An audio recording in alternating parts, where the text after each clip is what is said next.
Moin Moin, ich stehe hier mit Lena Ingwersen im Dockville Festival in Wilhelmsburg und ja, das ist vor die erste Woche. Was ist eigentlich Dockville?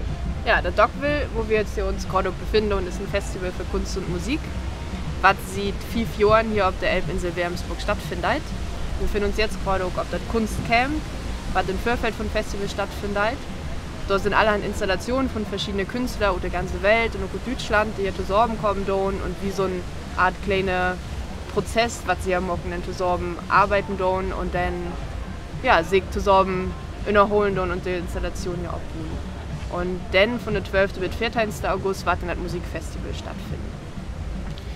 Verklärst du mal, wo der Ablauf ist? Wo funktioniert das Festival?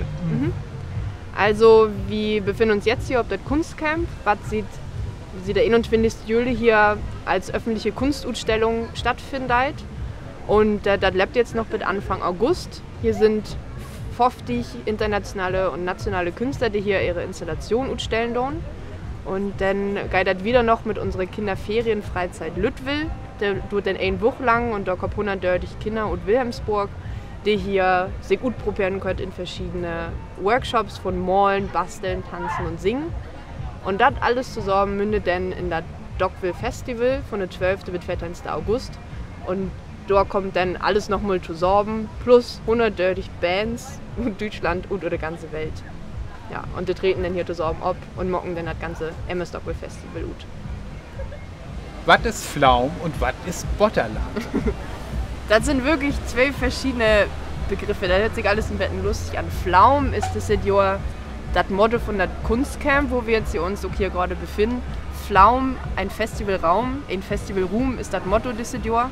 Und die Künstler, die herkommen, haben sich alle mit dem Ruhm auseinandergesetzt. Also im widesten Sinne mit dem sozialen Ruhm oder auch mit dem temporär begrenzten Festivalruhm. Und da gibt es dann ganz verschiedene Installationen, die ermockt worden sind, wie zum Beispiel eine Installation von Mark Klee, der ein Hus und Holtboot hat und dann hätte dann abbrennt zur Hälfte und hätte jetzt Videoanlagen drinstellt und da kann man sich Kottfilme ankicken und unter anderem auch, wie das Hus abbrennt ist. Das haben sie dann auf Video aufgenommen. Da gibt es dann ganz verschiedene Flüchte, wie sie denn sich mit dem Thema Pflaum auseinandersetzen haben. Und Borderland, Borderland ist letztes Jahr entstanden. Wir haben letztes Jahr in Halle den Borderland Haten Day, wo so DJs auftreten sind. Aber die Idee dahinter ist auch, dass man die Leute kommen und mit involvieren deit und dass sie selber das ganze Festival und die Veranstaltung mit gestalten. Und das heißt, dass man bastelt dann zusammen Masken oder man bastelt dann auch zusammen noch Dekoration zusammen und hat dann zusammen einen schönen Abend. Nun gibt es ja ganze Bach-Festivals. Was ist das Besondere an Dockville Festival? Was ist der Unterschied? Das Besondere an Dockville ist, dass das wirklich sehr zentral liegt, ähnlich in der Stadt Hamburg. Hier und dann aber in der südlichen Stadt der Wilhelmsburg. Man kommt von der Hauptbahnhof, ist man in einer Viertelstunde hier am Festivalgelände. Man kommt hier hin und dann ist das aber trotzdem so speziell und wie so ein kleines Wunderland hier, dass sich dann zusammensetzen da so urbane Hafenindustrie und dann hätte man die beiden Elbarme, die hier zusammenkommen. Aber dann ist es doch unwahrscheinlich grün und verwunschen hier, dass man hier umherwandeln deit und sich eigentlich in eine ganz andere Welt fühlen deit. Und dann natürlich damit zusammenhängt natürlich dann eine Verbindung von Kunst, Musik und auch der Kinderferienfreizeit Lüttwil, die wir machen tun.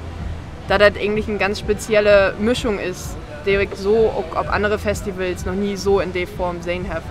Eine sehr hochwertige Kunstausstellung in Zusammenhang mit einem Musikfestival habe ich so in dieser Ort auch noch nicht sehen. Das ist wirklich sehr schön.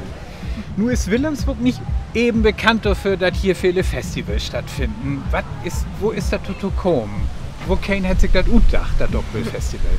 Also das Festival ist entstanden für so 5. Jahr ist hier in der eigentlich entstanden oder wer wahrscheinlich auch schon immer länger binnen unser Chef Enno, der sich gedacht hat, dass das schön wäre, wenn man hier in Hamburg in Kombination mit dem Musik- und Kunstfestival mocken darf. Und er hat durch seine langjährige Erfahrung hier in Hamburg und er hat ganz viele Veranstaltungen früher schon mockt, hat viele Kontakte und hat dann seine Freunde mit inbrücht. Und das Dockville Festival dann entstanden lotten, war doch am Anfang erst ein 2-Tages-Festival gewesen ist. Und dann hat sich das so wiederentwickelt. Bitte hüt, Drehdorf, mit dann aber noch Kunstcamp und Lüttwil dabei und dann 20.000 Besucher über das dreidogige Festival. Nu hast du uns auch ganz nischierig gemacht. Was für Bands kommt denn hier, wo kein spielt? Also ganz interessant und spannend bei das Festival ist eigentlich, dass wir hier ganz viele verschiedene Genres haben.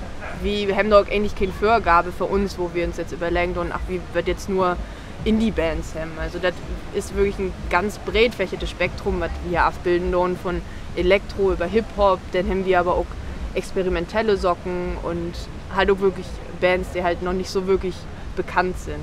Also wir haben aber auch größere ausgewählte Bands, wie zum Beispiel Santigold, die dieses Jahr bei uns spielen und dann haben wir auch John Ossie aus Schweden hier, die auch ziemlich groß sind. Aber dann haben wir aber auch einen speziellen Fokus auf die Bands, die halt jetzt gerade vielleicht dabei sind, werden gerade waren, wie zum Beispiel Is Tropical, kann man da nennen, und England. Und dann haben wir Wild Beasts und Mount Kimby, Gold Panda, das sind dann halt so abstrebende Bands. Aber andererseits haben wir dann noch ganz viele Bands aus Hamburg inladet, wie zum Beispiel Hundreds, die jetzt auch immer gerade waren, und Beat Beat Beat. Und dann haben wir auch noch, halt immer wieder, man kann wirklich lang darüber schnacken, haben wir auch noch sehr spannende und interessante experimentelle Socken, wie zum Beispiel Felix Kubin, der heute dieses Jahr auch dabei ist, und Andreas Dorau, was auch eine Performance bei uns morgen und auftreten. Also wirklich sehr vielfältige Programm. Was ist das Publikum? Wo kein Schall kommen? Also, wahrscheinlich, wenn wir da kurz und knapp sagen, dann sind das Kunst- und Musik, Kultur interessierte Leute, die Lust haben, ob Neues und ob Neues zu entdecken. Vor allem hier jetzt auf das Kunstcamp ist natürlich auch der Besöker gut fordert, sich ob neue Socken inzulotten. Und das trägt sich dann ähnlich auch über das Festival hinfort, weil er jetzt hier auch auf der Fläche immer noch die Installation entdecken wart und sich wundern wart und natürlich darauf auch dann mit anderen Leuten in Gespräch kommen. Und da könnt einfach alle darauf eigentlich herkommen, die Lust darauf haben.